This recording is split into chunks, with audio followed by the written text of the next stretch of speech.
வணக்கம். நம்ம தமிழ்நாடு முதல்வர் விஜய் அங்கிள் திருச்சியில் வந்துக்கிட்டு நன்றி சொல்கிறோம்னு சொல்லி ஒரு கூட்டத்தை ஏற்பாடு பண்ணி ஒரு 5000 பேரை உட்கார வச்சு திரைக்கதை வசனம்லாம் அவரே அங்கே எழுதிட்டு வந்தாரா இல்லை யாராவது எழுதி கொடுத்தாங்கன்னு தெரில. ஏன் இப்படி நீங்கள் கத்துறீங்க? நீங்கள் ஒரு தமிழ்நாட்டினுடைய முதல்வர் விஜய் அங்கிள், ஓவராக கத்தாதீங்க. அதெல்லாம் வந்துட்டு அந்த பொறுப்புக்குன்னு ஒரு மரியாதை இருக்குது. அந்த பொறுப்பில் வந்துக்கிட்டு பல அறிஞர்கள் உட்கார்ந்த இடம். ஏன்னா நீங்கள் ஒரு தான் சினிமா நடிகர், அது எம்ஜிஆர் கூட ஈக்குவலாக நீங்கள் வராதிங்க. எம்ஜிஆர் வந்துட்டு கீழே இருந்து மேலே வந்து வரவர், காங்கிரஸில் இருந்து அப்புறம் வந்துக்கிட்டு திமுகவில் இருந்து திராவிட இயக்கத்தை திராவிட இயக்க சித்தாந்தத்தை முழுசாக உள்வாங்கி அரசியல் பண்ணவர். அதனால தான் வந்துட்டு அவர் என்னைக்கு முதல்வர் ஆனாரோ அது வரைக்கும் 13 வருஷமா அசைக்க முடியாத நம்பிக்கையில் வந்துட்டு கடைசி வரையும் அவர் முதல்வராக இருந்துட்டு போனார். நீங்கள் அவரோட ஈக்குவலாக வர முடியாது, நீங்கள் சமமாக வர முடியாது. ஏன் நீங்கள் வந்துக்கிட்டு வாயில வந்துடும் அப்படின்னு பேசுறீங்களே, அதெல்லாம் என்ன பேச்சுது? ஒரு நாளாந்திர ஒரு பொறுக்கி பேய கூட அந்த மாதிரி பேச மாட்டான், அப்படி பேசுறீங்க. தயவுசெய்து அந்த பேச்செல்லாம் நிப்பாட்டுங்க. முதல்ல உங்கள் அரசு மேலே நீங்கள் ஒரு மாதம் கூட ஆகலை, மிகப்பெரிய விமர்சனம் வந்துக்கிட்டு வந்து குமிஞ்சு கிடக்குது. எங்கே பார்த்தாலும் மின்சாரம் கிடையாது,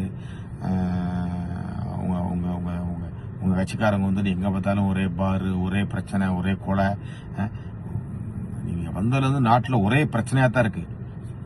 உங்கள் அமைச்சர்கள் பூரா வந்துக்கிட்டு யாருமே உருப்படி இல்லை, எல்லாமே ரீல்ஸ் போடுறதா தான் இருக்காங்க. எல்லாம் என்ன வேலை? யாராவது பேச தெரியுதா? மீடியாவுக்கு முன்னால் எதாவது பேச தெரியுதா? உங்கள் அறநிலைத்துறை அமைச்சர் போய் வந்துக்கிட்டு ஒரு பிரசாத ஸ்டாலில் போயிட்டு இது என்ன மேனுஃபேக்சரிங் டேட்டுக்கு வந்துட்டு ஆதாரம் இருக்கானுங்கிறது எல்லாம் என்ன வேலை? அப்புறம் பார்த்தீங்கன்னா உங்கள் தொழில்துறை அமைச்சர் ஒரு அம்மா கீர்த்தனா அந்த வந்துட்டு ரீல்ஸ் போட்டு எல்லாத்தையும் தொழில் பண்ண கூப்பிடுது. இதெல்லாம் எந்த நாட்டில் இருக்கு? எந்த நாட்டில் இருக்கு? அதெல்லாம் தயவுசெய்து அதெல்லாம் வந்துட்டு விட்டுட்டு உங்களை நம்பி வந்துட்டு ஏதோ ஓட்டு போட்டாங்களா, ஓட்டு போடலையா, இல்லை வந்துட்டு இவிஎம் மிஷினில் வந்துக்கிட்டு கோல்மால் பண்ணி வந்தீங்களா, எங்களுக்கு தெரியாது. ஏதோ வந்துட்டீங்க, முதல்வராக இருக்கீங்க, உருப்படியை ஏதாவது பாருங்க. நீங்கள் முதல்ல மின்சாரத்தை வந்துக்கிட்டு சரியாக கொடுக்கறதுக்கு பாருங்க. நீங்கள் சொன்னது எதையுமே செய்யலை மிஸ்டர் விஜய் அங்கிள்.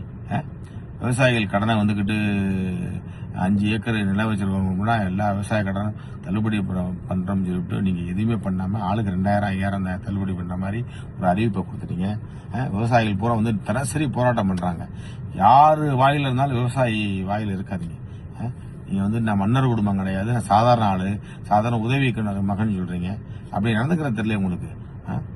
இன்னமும் வந்து நீங்க சினிமா போதையிலே இருக்கீங்க. முதல்ல வந்து வெளியில வாங்க. நீங்க வந்துட்டு 8 கோடி தமிழர்கள் உங்களுக்கு ஓட்டு போட்டாங்களோ, ஓட்டு போடுற நீங்க எங்களுக்கெல்லாம் சேர்த்தா முதல்வர். இனிமேலாவது நீங்க திருந்தி நீங்க வந்துட்டு மக்களுக்காண்டி வேலை பார்க்கறதுக்கு பாருங்க.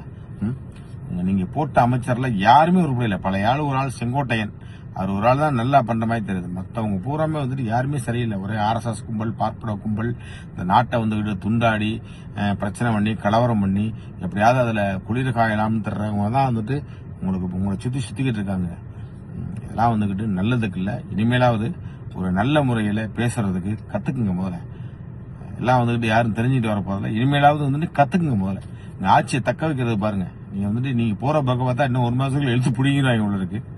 ஓகே, இதுக்கு மேல பேசுறதுக்கு ஒண்ணும் இல்லை. என்ன பேசலாம், பேசுறதுக்கு ஒண்ணும் இல்லை. நன்றி, வணக்கம்.